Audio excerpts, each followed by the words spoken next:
Good morning, Kaz from Wheels and Wags. Week 20, can't believe we're here already, but it does feel like I've been on the road for a year as well. We've just popped in so much action. Definitely did this week. After leaving Tamworth, headed to Urala to catch up with my friends Steve and Jen. If you've seen the video this week, you'll know Steve's a bit of a prankster. Always lots of laughs and chats when we catch up. It was so good to see them.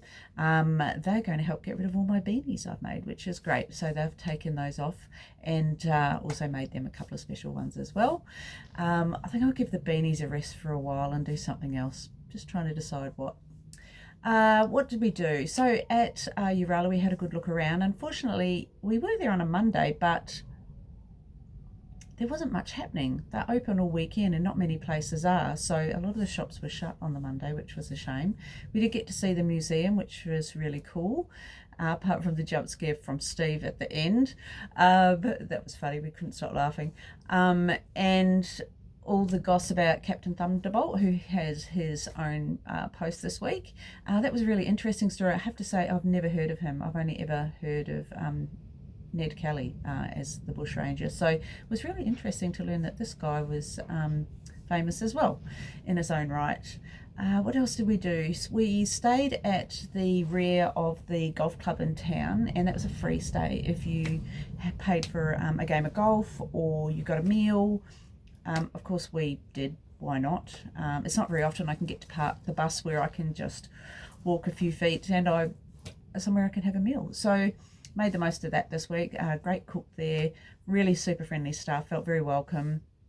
It was very cold. We did have some very close to zero temperatures there, so thank God for the gas heater, the diesel heater and my reverse cycle. After the frosty starts in the morning though, beautiful days, so I wasn't too worried about using up the power. Not that it dropped anything, it didn't go under 80 because it recharged back up to 100 by the end of the day with the weather, so it worked really well. Great places to walk the dogs as well. You could walk to town. Steve and Jed had their little van, so we could take that, which was great. But absolutely loved catching up with them. They're a great couple. Always loads and loads of fun and laughs when we're together. So they headed off. Jen's a teacher, so she's on school holidays, and they're taking another route back down the coast to home. So safe travels, you guys. After Urala, headed to Guyra for a night. So Guyra's got just a small town. It's got like a single main street and a lot of houses. There's a free camp there, Mother Duck Lagoon, but it is only 24 hours. So it was my work days then, and it was rainy, so I managed to squeeze in a little bit of grocery shopping, some good walks with the dogs.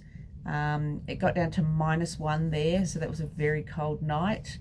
We all were rugged up pretty well that night, and then I was tossing up whether it'd be a bit cheeky because it was going to be my last work day for the week, whether I sneak in another night, but I got the guilt, so I moved on. So at lunchtime, I moved to another spot, which was only 20 minutes down the road, and that was Ben Lomond Reserve. So it's just off the New England Highway.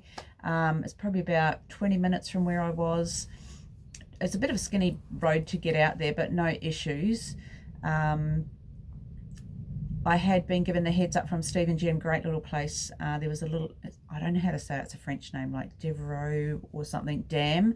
I did rock up out there, and when I got there, it was no dogs. Oh, it would have been perfect spot. It was beautiful out there. So I parked up on the side of the road back on a corner intersection and worked half a day, and then in my lunchtime headed out to a different site, which was 20 minutes as well. So 20 minutes was the Ben Lomond. Skinny road out there, but no dramas. Great little patch. No one else out there. Just open the gate, go in. It's a donation site at their little showgrounds they've got there. Lovely little spot. There was only houses, no shops or anything, so which was fine because I'm fully self-sufficient anyway. Good little place to run the dogs. Next day, headed off again to where did we go then? Oh, that's where I found the gravel road. So the New England road goes up, you go into Ben Lomond, and then on the map it shows another road that goes back to the highway. So I thought, I'll just do the loop. Yeah, right. Okay, well, found gravel, but it actually wasn't too bad. We just travelled slowly. And yeah, it was lovely through there. I'm sure not many people probably have been through there in a big bus. But yeah, anyway, we got back to the highway and headed towards Glen Innes.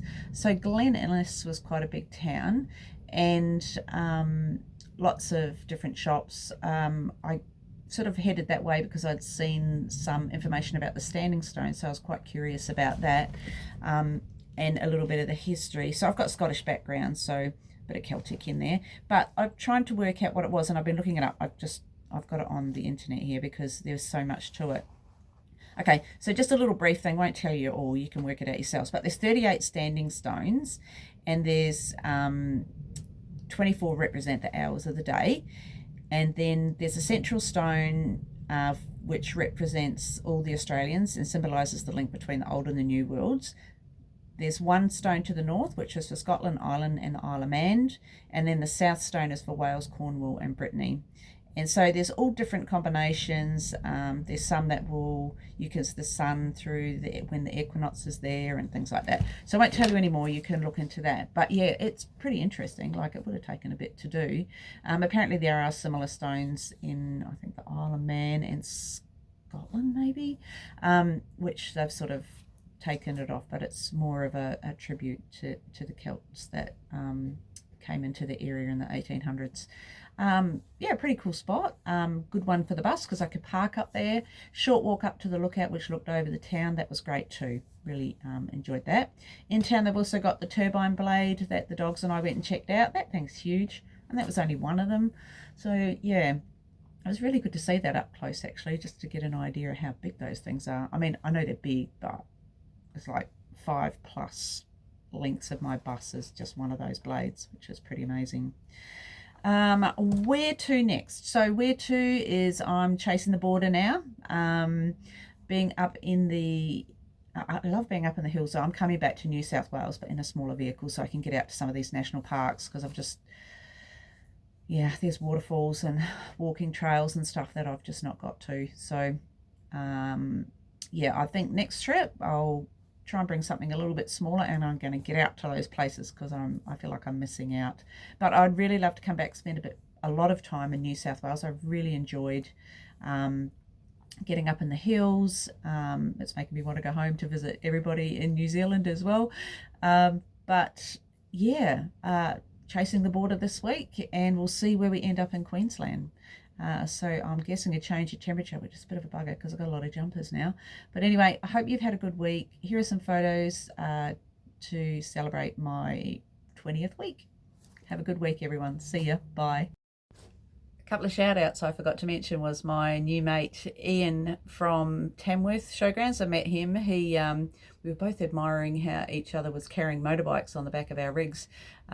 He's got a smaller setup but has a trailer with a bigger motorbike, but it tilts so it's easier for him to get on and off. He's 70+ years old, some health issues, living life on the road and loving it. Him and his partner travel around when she's able to. But yeah, really lovely to meet him. We had some good chats. The other people that I met were Robin and Ed at the showgrounds in Glen Innes on the morning that I left. They had a bit of a tour of the bus. Bandit thought Robin was okay, so she must be a good chick. She took some great photos of the bus as we were exiting our little squeezy entry point. It was really lovely to meet you guys, and thanks for the pics.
windy, blue sky, and rocks. What could it be?